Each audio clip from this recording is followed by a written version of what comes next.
Oke, saya mau bahas saja tentang apa yang mau saya coba paparkan. Terima kasih untuk Pak Simarmata.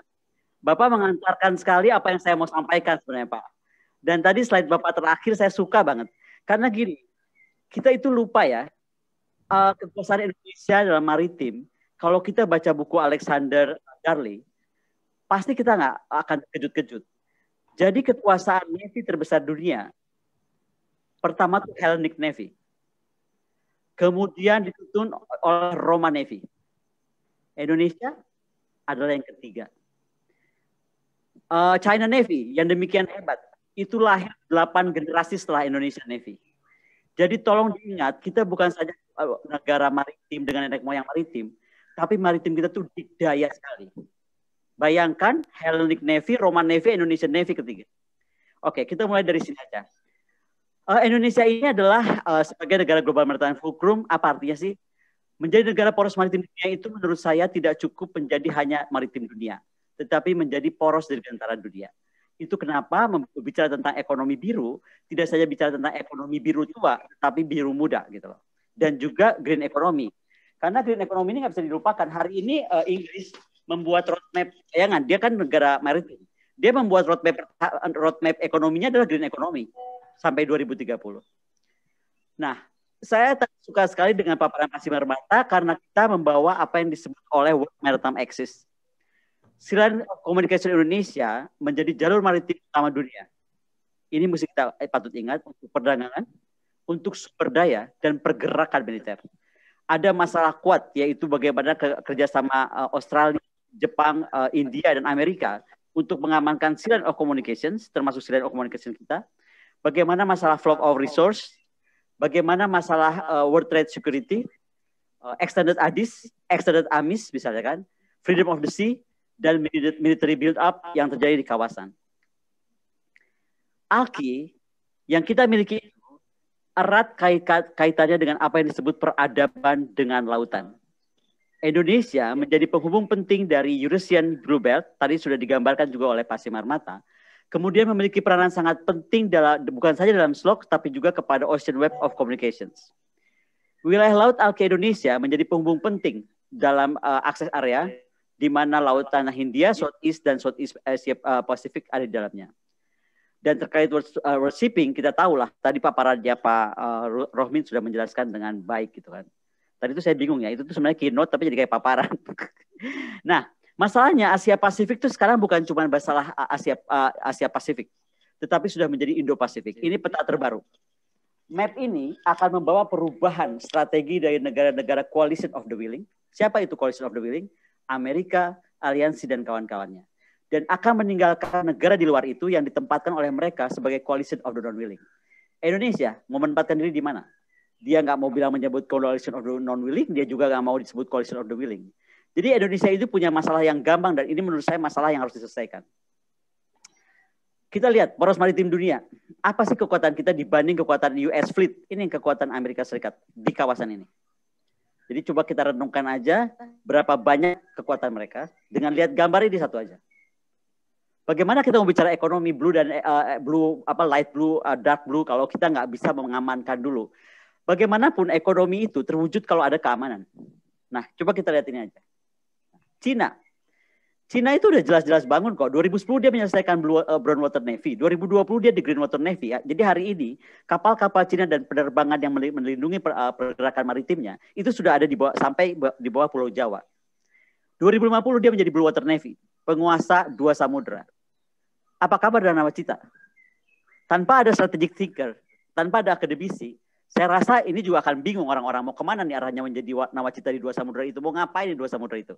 Makanya tadi apa yang disampaikan oleh Pak Simarmata itu sangat connect dengan apa yang ingin saya sampaikan.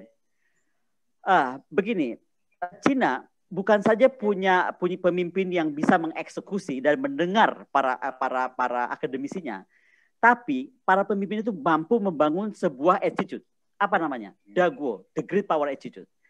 Saat Beijing menetapkan untuk melihat jauh keluar batas teritorinya, maka dia itu yakin sekali ada yang dia perlukan. Energi, sekutu, pasar, dan kekuatan pertahanan. Cina sadar akan bahaya kalau misalnya tiba-tiba Washington memperlakukan dia seperti Moskow.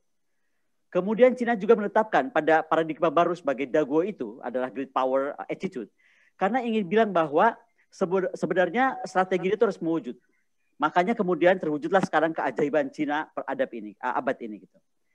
Cina kekuatan pertahanan dan Amerika, kita lihat aja nih.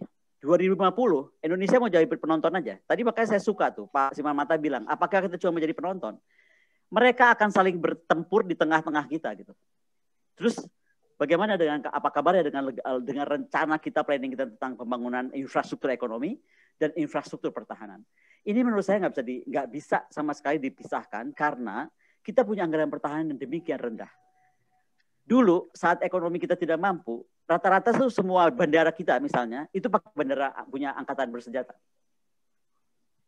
Demikian juga pelabuhan. Nah sekarang mungkin sudah harus berbalik karena anggaran pertahanan demikian rendah, pembangunan pelabuhan, port, airport maupun seaport itu harus memikirkan juga aspek pertahanan sehingga suatu saat bisa diperlukan itu menjadi juga basis-basis pertahanan kita. Sekarang bagaimana mengukur peringkat kemajuan TNI? Oke. Ada struktur ekonomi dengan keamanan nasional. Ini kalau kita lihat dengan struktur thinking, saya akan cepat aja karena akan saya bagi slide-nya. Ini bagaimana membikin struktur sistem pertahanan generik, bagaimana melihat potensi dan projection, ya kan? Bagaimana melihat jenis ancaman dan perencanaan. Nah, kalau dibilang tadi akademisi atau pengamat ngapain aja, ini loh Pak, saya tuh sudah inform ke Bappenas jauh-jauh hari apa yang mesti dicapai. Indonesia 2016, Indonesia 2036, Indonesia 2046, Indonesia 2056. Ini saya paparkan dari beberapa tahun lalu. Sebelum hari ini kita bicara tentang 2055. Jadi bagaimana poros maritim dunia itu harus menjadi negara Green Water Navy di 2024, menjadi Blue Water Navy di 2036 gitu, dan seterusnya. Apa yang mesti punya? Target projectnya, misalnya Atomic Power Carrier and Submarine, mini nuclear power untuk border survey dan juga surveillance untuk di borders gitu. Itu ada. Dan ini ada dokumen yang saya serahkan ke Bappenas pada saat Pak Bambang Brojonegoro meminta saya mendesain bagaimana konsep pertahanan kita dan infrastruktur ke depan harus dibangun. Selain itu adalah kemampuan berbasis jaringan. Perang masa depan itu adalah perang network static warfare, di mana jaringan itu harus mampu mengintegrasikan, menyenambungkan, dan menseketikakan sebuah keputusan sebagai unit tunggal dengan otonomi dan otomasi. Kendala tantangan kita, selain tadi yang saya sebutkan, pejabat negara yang underestimate scholars dan juga observers, kita tuh suka lupa ya, bahwa menjadi superpower nation, menjadi negara poros maritim dunia itu, harus memperhatikan 4 elemen ini. Activated geographical influence, military influence, economic influence, dan cultural influence. Ini tuh semua terintegrasi. Nggak mungkin tiba-tiba kita maju aja dengan misalnya dengan ekonomi aja gitu, melupakan yang 3, nggak mungkin. Sekarang masalah radikalisme, ekstremisme kita kalau kita biarkan 3 itu hancur. Jadi ini sangat terintegrasi gitu.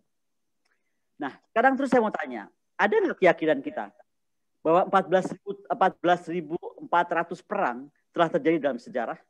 559 perang itu terjadi dari abad 18 sampai sekarang, 3,5 miliar orang meninggal. Dan teknologi itu menjadi penentu pada perang unkonvensional dan asimetris. Banyak sekali perang itu bukan tujuan, tapi bagaimana konsesi. Jadi satu area nih, misalnya Laut Cina Selatan, itu bukan untuk memenangkan Laut Cina Selatannya. Tetapi bagaimana orang takut, kemudian itu dibagi konsesinya. Itu adalah perang sekarang. Teknologi informasi menjadi faktor mendesak dan war made the state. So the state made war. Itu mesti diingat. Makanya saya mengambil ilmu perang, karena ini yang saya yakini betul. Gitu. Survival of the fittest itu mixed with the survival of the fittest era. Dan kita nggak main-main. Global Maritime Fulcrum atau poros maritim dunia kita terbentur sama isu-isu geopolitik yang tadi disebutkan Pak Siman Mata. Coalition of the willing dan coalition of the non-willing. Apa yang mereka buat tinggal dilihat aja. Dengan apa yang kita kemudian bingung membuat apa.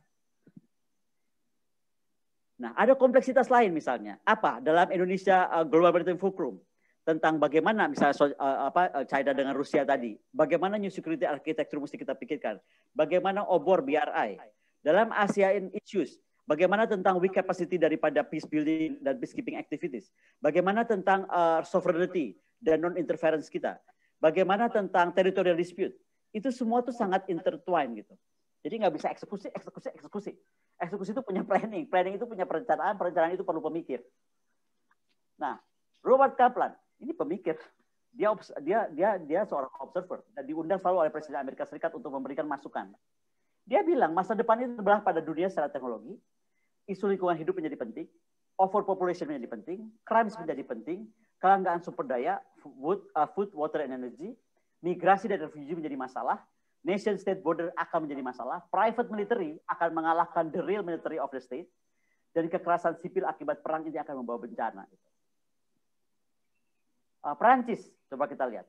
Kita bandingkan, nawacita itu mau apa? Mau kemana? Greenwater Navy saya pengen tahu sekarang. Dari mana batasannya Greenwater Navy kita? Kita bicara Brownwater Navy, bicara kedaulatan. Greenwater Navy kita sampai kemana sudah pernah dibahas belum? Kita membangun infrastruktur seperti cara Cina membangun infrastruktur, membangun jaringan kekuatan dia sebenarnya untuk melindungi militernya. Terpikir nggak? Karena sekarang jangankan kita, Perancis itu sudah memasukkan terminologi dalam strategic autonomy dalam white paper dia. Apa? Bagaimana sekarang nuclear deterrence-nya Perancis? Makanya tadi kan Pak Luhut bilang mau bangun sesuatu dengan Perancis. Ya iya, dia perlu Natuna. Emang buat apa? Bukan buat ekonomi. Dia tuh sekarang kapal selam dia itu beroperasi di Laut Cina Selatan. Kita aja nggak tahu. Deterrence, prevention, protection, intervention itu menjadi penting. Jadi sekarang keterkaitan kepada doktrin kita tentang poros maritim, poros dirgantara, dan poros permukaan dunia dan teknogeo kita apa? Ini menurut saya kalau kita mau lihat dengan sistem thinking yang sederhana lah. Jadi jangan bicara tentang membuat industri saja gitu. Nih, jangan semata-mata membuat industri dan ekonomi saja. Nih, kita lagi bicara yang tadi dibilang eksekusi itu di sini. Tapi pikirkan dari mulai konsep poros maritim dunia, pengaruh kepada kepentingan nasional, pengaruh kepada politik luar negeri, sehingga defense kita di sini ini akan mengikuti tadi poros maritim dunia. Jadi nggak bisa ekonominya akan ada kemana-mana, tapi kemudian kekuatan TNI-nya nggak ada. Karena kita nggak percaya pada private military dan kita nggak mau private military tumbuh di kawasan kita. Gitu. Akan bahaya. Negara ini mengontrol private military. Jangankan mengontrol private military, kontrol laskar aja nggak bisa kok kalau nggak turun TNI dan Polri. Sekarang bagaimana kita melihat geopolitik of technology?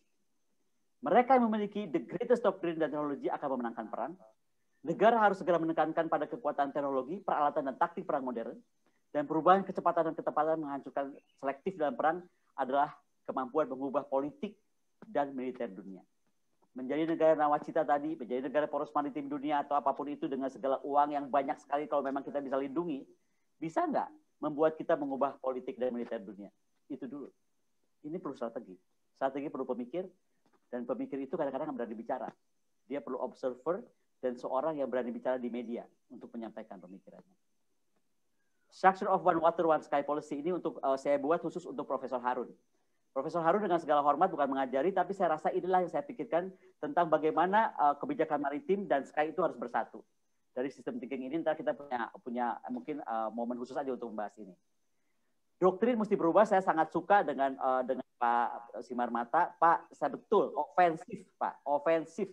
Economic offensive, dan itu harus didukung oleh offensive defense, yaitu bagaimana kita menguasai maritime airspace superiority, ASEAN ADIS, ASEAN MIS itu adalah maritime identification zone, dan juga bagaimana integrated operation in a unified combine mesti kita bangun. Koreksi atas 5 pilar utama Presiden Jokowi, bangsa Indonesia harus menyadari bahwa melihat dirinya sebagai bangsa yang identitas semuanya ditentukan oleh samudra, harus juga yakin bahwa kita juga ditentukan oleh angkasa serta maya kita. Menjaga mengelola sumber daya laut, dirgantara dan angkasa maya dengan fokus membangun kedaulatan di area tersebut melalui pengembangan industri teknologi kelautan dan kedirgantaraan serta kemayaan sebagai pilar utama. Memberi prioritas kepada infrastruktur maritim, dirgantara dan kemayaan, mau seaport, logistik, perkapalan dan lain sebagainya. Melakukan diplomasi maritim, dirgantara dan angkasa maya. Contoh, FIR kita apa kabar? ADIS kita apa kabar?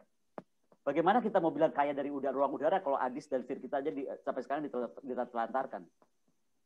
Bagaimana sebagai titik tumpu dua samudra, dirgantara dan angkasa maya, Indonesia memiliki kewajiban membangun kekuatan pertahanan maritime dan dirgantara dan angkasanya dalam menjaga keselamatan bukan saja nasional, tapi regional. Dan kalau bisa sesuai konstitusi, menjadi pemain di dunia. Ini sistem thinking lain kalau saya mau bicara tentang blue economy dan dark blue economy dan light economy. Kira-kira adalah R2, R3, R4, B4, B5, B6 kita bisa diperhatikan. Bagaimana sumber daya juga akan menarik minat pihak lain. Saya nggak akan bacakan ini, nanti saya bagi slide-nya. Akan dilihat sebenarnya begitu cara berpikirnya supaya bisa paham melihat sesuatu dari holistik. Menjadi negara poros maritim dunia memerlukan anggaran mahal. Brown Water Navy kita di 1% aja nggak selesai. Green Water Navy 15% menurut saya. Blue Water Navy 30% GDP. Kalau ini dahulukan, semua yang disampaikan Pak Robin Dahuri tadi pasti terlindungi.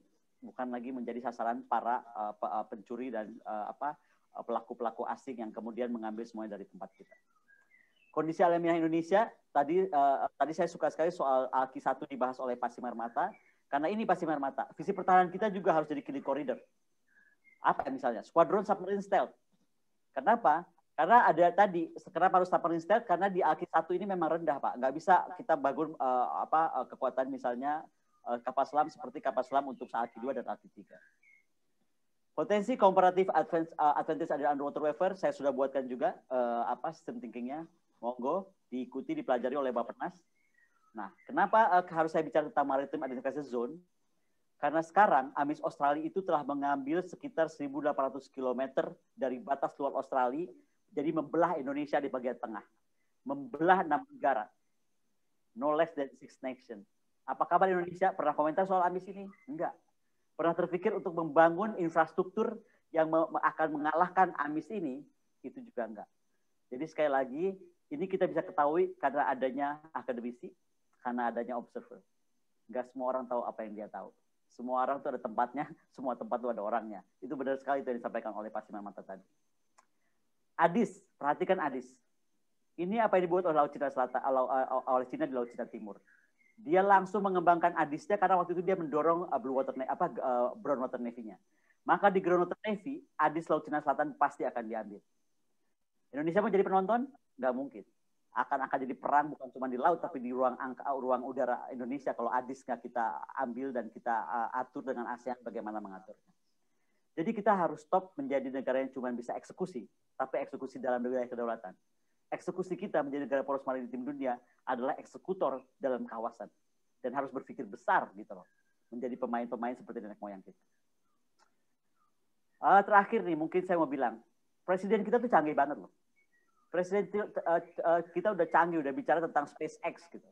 Nah, kalau bicara SpaceX gitu, tentang kekuatan light maritime kita, light blue kita, kenapa nggak kita pikirkan tentang space warfare over horror space? Ini saya sudah sampaikan di SMI International Meeting di Inggris 7 tahun lalu. Over horror tentang spaceport dibangun. Sehingga apa yang disampaikan oleh Pak Jokowi sekarang itu bisa diwujudkan. Coba kalau akademisi dengerin dari 7 tahun lalu. Begitu Pak Jokowi ngomong langsung datang mungkin SpaceX di launching di sini. 7 tahun udah kebangun lah spaceport itu. Masalahnya tadi saya bilang banyak sekali pejabat yang merasa bisa eksekusi tapi nggak mau mendengarkan akademisi. Saya rasa itu keberadaan tantangan aspek fisik dan non fisik. Saya mau cepat aja. Ini semua adalah negative power factor to power stature kita, unpopular foreign policy. Jadi nggak mungkin kebijakan ekonomi, kebijakan infrastruktur, kebijakan logistik, kebijakan pertahanan tanpa unified foreign policy. Dan tolong diinformasikan saja, foreign policy kita tuh nggak nyambung kadang-kadang. Bagaimana kita menjadi negara poros maritim dunia, orang foreign policy kita masih sangat inward looking defense misalnya melihatnya. Masih sangat melihat ke dalam, bukan melihat keluar. Masih sangat defensif, bukan ofensif. Jadi maka menjadi negara poros maritim dunia ada visi yang diperlukan. Menata merubah diri dari pendekatan reaktif sederhana untuk kemudian menjadi ofensif menuju pendekatan ofensif defense. Perubahan sikap ini harus dibangun sesuai visi tadi yang saya sampaikan.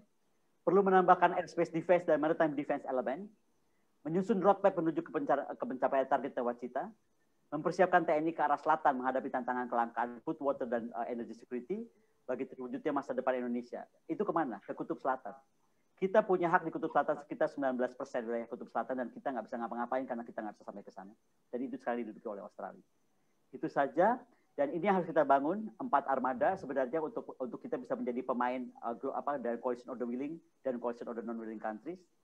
Arah kebijakan kita saya sudah sampaikan, saya akan lewat aja. Dan ini hati-hati ya. Ini saya mau underline.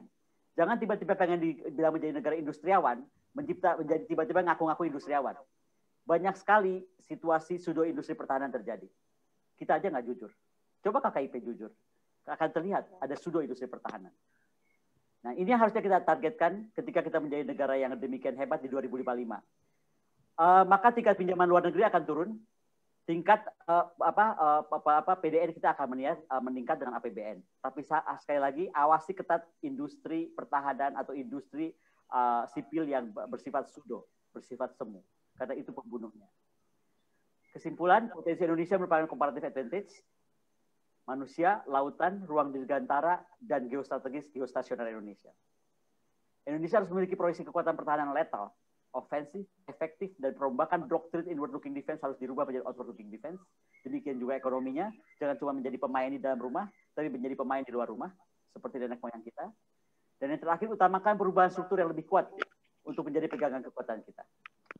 Saya rasa itu yang saya coba sampaikan dalam kesempatan kali ini. Terima kasih, selamat siang.